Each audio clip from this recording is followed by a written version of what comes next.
नमस्कार, crime report India देख रहे हैं आप। मैं मुताबिश हुसैन और सबसे पहले खबर उत्तर प्रदेश से, जहां लव जिहाद और धर्मांतरण के खिलाफ अध्यादेश को लेकर 104 पूर्व IAS अफसरों ने नाराजगी जाहिर की है। मुख्यमंत्री योगी आदित्यनाथ को चिट्ठी लिखी गई है जिसमें पूर्व नौकरशाहों ने कहा है कि धर्मांतरण विरोधी कानून से उत्तर प्रदेश को घृणा, विभाजन और कट्टरता की राजनीति का केंद्र बना दिया है। पूर्व राष्ट्रीय सुरक्षा सलाहकार शिवशंकर मेनन, पूर्व विदेश सचिव निरुपमा राव और प्रधानमंत्री के पूर्व सलाहकार TKA नायर समेत सैकड़ों नौकरशाहों ने योगी सरकार से इस विवादित अध्यादेश को वापस लेने की मांग की है।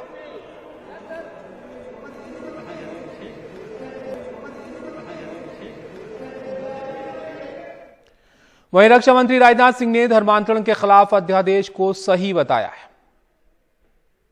नहीं, हमारा तो यह कहना है कि कन्वर्जन होना ही क्यों चाहिए, पर ये तो संविधान में है कि नहीं, लेकिन मैं देखता हूं कि कहीं कहीं तो सामूहिक धर्म परिवर्तन का सिलसिला चलाया जा रहा है देश में। यह सिलसिला बंद होना चाहिए, यह रुकना चाहिए। और जहां तक मुस्लिम समाज का प्रश्न है, मुस्लिम समाज के अंदर जहां तक मेरी जानकारी है, हो सकता है कि उसमें कहीं पर कोई कमी हो कि शायद दूसरे धर्म के लोगों से मुस्लिम समाज के लोग शादी नहीं कर सकते, तो शादी करने के लिए कन्वर्जन कराना, मैं समझता हूं कि इसे मैं व्यक्तिगत रूप से उचित नहीं मानता हूं। फोर्सफुली, जबरन, लालच देकर भी धर्म परिवर्तन कराया जाता है। कहीं कहीं ऐसे भी मामले आए हैं। जब ऐसे इस दोनों को स्वाभाविक रूप से शादी होना और जबरन अथवा लालच देकर धर्म परिवर्तन करा के शादी करना, दोनों में बहुत बड़ा अंतर है। कमाल के पास चलते हैं इस पर ज्यादा जानकारी के लिए। कमाल, जिस तरीके से इस अध्यादेश के तहत कार्रवाई की गई है उसको लेकर काफी सारे सवाल भी उठे हैं। अब ये जो पूर्व IAS अफसर हैं 104 जिन्होंने नाराजगी जाहिर की है, एक तो इसमें कौन कौन से बड़े नाम हैं वो शामिल हैं, और दूसरा इस जो कार्रवाई इस अध्यादेश के तहत की जा रही है उसमें ऐसा क्या है जिससे इन लोगों को इतनी शिकायतें? देखिए, ऐसा है कि 100 से ज्यादा बड़े लोग हैं, कुछ के नाम आपने बताए भी हैं, और ये सारे सीनियर IAS ऑफिसर्स हैं। बहुत सारे सेंटर में रहे हैं, बहुत सारे स्टेट्स के बड़े IAS ऑफिसर्स हैं। देखिए, बहुत सारे लोगों का ये कहना है कि ये जो मसला है जिसको लव जिहाद नाम दिया गया है, ये कोई मसला नहीं है। इस देश में 2011 के सेंसस के मुताबिक सिर्फ 5.8% लोगों की अंतर जातीय विवाह हुआ, इंटरकास्ट मैरिज। और इंस्टीट्यूट ऑफ पॉपुलेशन साइंसेस का एक सर्वे है कि इस देश में सिर्फ 2.21% लोगों की इंटरफेथ मैरिज हुई है, सारे धर्मों को मिला करके। हालांकि इस सैंपल साइज के ऊपर लोगों को बहुत विश्वास नहीं है, लोगों का मानना है कि यह संख्या और भी कम है। लेकिन अगर यह मान भी लिया जाए कि 2.25% से कम लोग, 2.21% लोगों की इंटरफेथ मैरिज हुई है, तो इनमें से ज्यादातर लोगों के इंटेंशंस अच्छे होंगे।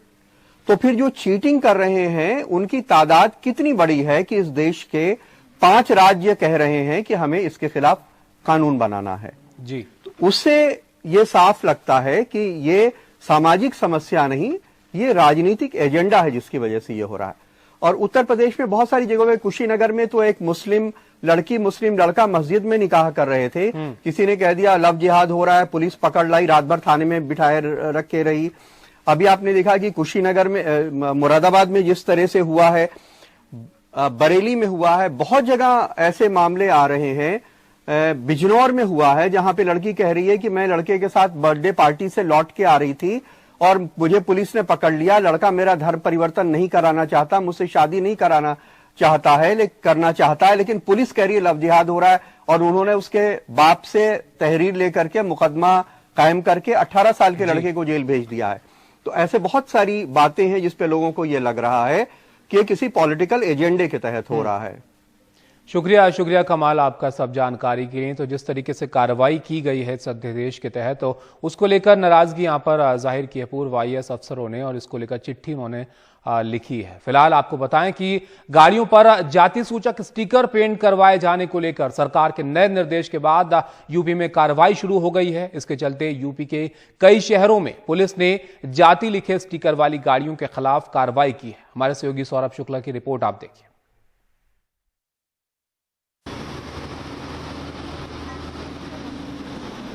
जब पाठक जी की गाड़ी पुलिस ने रोकी तो पाठक जी पुलिस पर आग बबूला हो गए।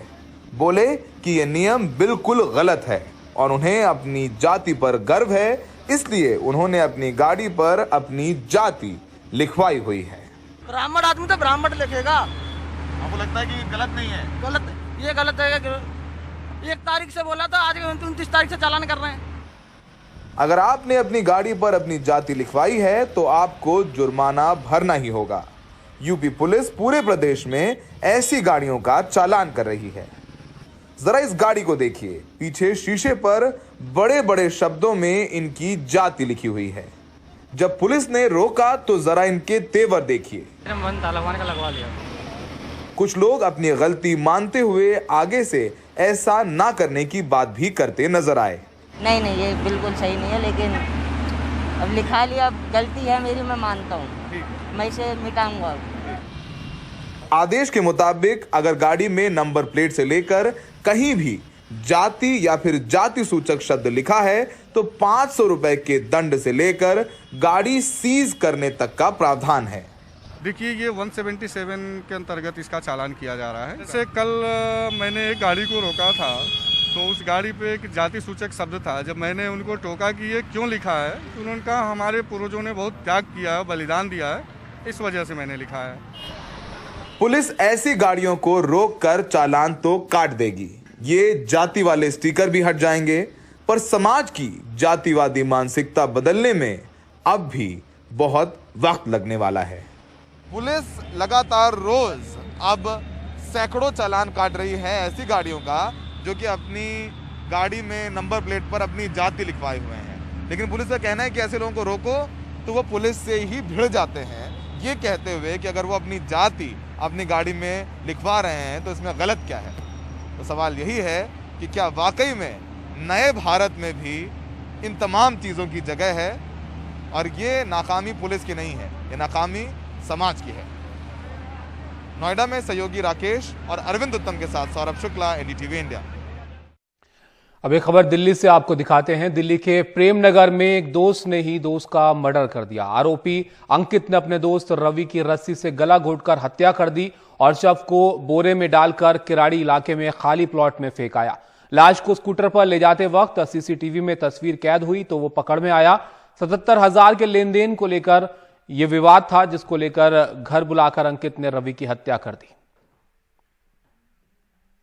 पीड़ित रवि टेलरिंग का काम करता था। पहले पीरागढ़ी की एक फैक्ट्री में आरोपी अंकित के साथ काम किया करता था, लेकिन कुछ पैसों को लेकर इन दोनों के बीच एक विवाद था। 77,000 रुपए का करीब को लेकर, लेन देन को लेकर इन दोनों के बीच में विवाद था, ये कहा जा रहा है। जिसके बाद जो आरोपी है उसने अपने दोस्त को घर पर बुलाकर उसकी हत्या कर दी। दिल्ली के प्रेम नगर का ये मामला है, जहां पर आरोपी अंकित ने अपने दोस्त रवि को घर बुलाया और रस्सी से गला घोंटकर उसकी हत्या कर दी।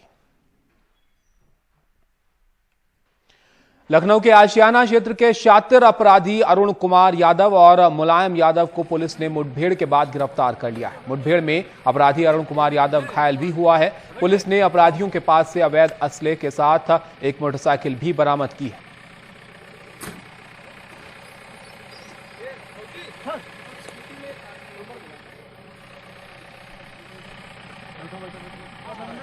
वहीं सूरत पुलिस ने कल अलग अलग जगहों से जब्त किए गए अवैध शराब को नष्ट किया। बताया जा रहा है कि यह अवैध शराब पिछले 2 साल में सीज की गई थी और इसकी कीमत 2 करोड़ 9 लाख रुपए आंकी गई थी। प्रशासन ने यह कार्रवाई बारदोली के पास एक गांव के करीब की।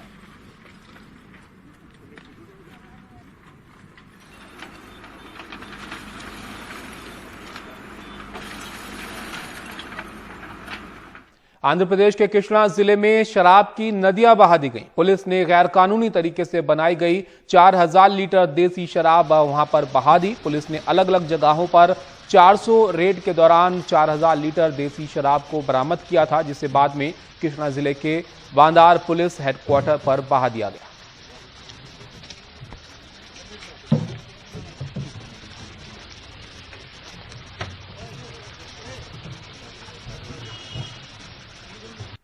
क्राइम रिपोर्ट इंडिया में यहां रुकेंगे एक ब्रेक के लिए। ब्रेक के बाद आप देखिए महिला को धमकी देने वाला गिरफ्तार।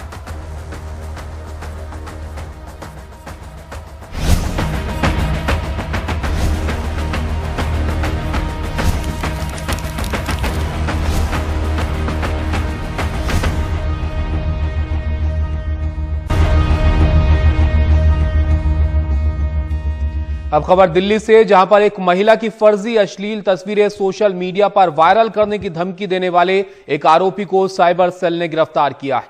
पीड़ित महिला एक बैंक की मैनेजर है, जिसने दिल्ली के मालवीय नगर पुलिस थाने में शिकायत दर्ज कराई थी। महिला का आरोप है कि इंस्टाग्राम अकाउंट हैक करके फर्जी बनाई गई और सोशल मीडिया पर अपलोड करने की तस्वीरों को धमकी देकर उसे परेशान किया जा रहा था, साथ ही पैसों की मांग भी की गई।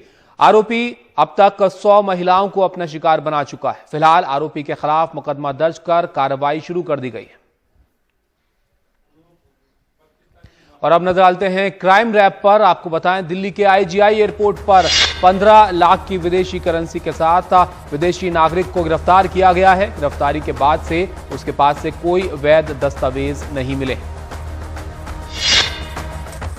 मुंबई में ड्रग्स को लेकर लगातार छापेमारी चल रही है। आए दिन भारी मात्रा में ड्रग्स बरामद की जा रही है। इसी कड़ी में डायरेक्टरेट ऑफ रेवेन्यू इंटेलिजेंस ने कई ग्राम हेरोइन जब्त की है, जिसकी कीमत 1.5 करोड़ बताई जा रही है। गुजरात के वडोदरा पुलिस ने 3 लोगों को गिरफ्तार किया है। ये तीनों लोग पश्चिम बंगाल और दिल्ली में चोरी के मामलों में वांछित थे। पुलिस इनसे पूछताछ कर रही है। तो इसी के साथ क्राइम रिपोर्ट इंडिया में फिलहाल इतना ही। खबरें जारी हैं, बने रहिए हमारे साथ। नमस्कार।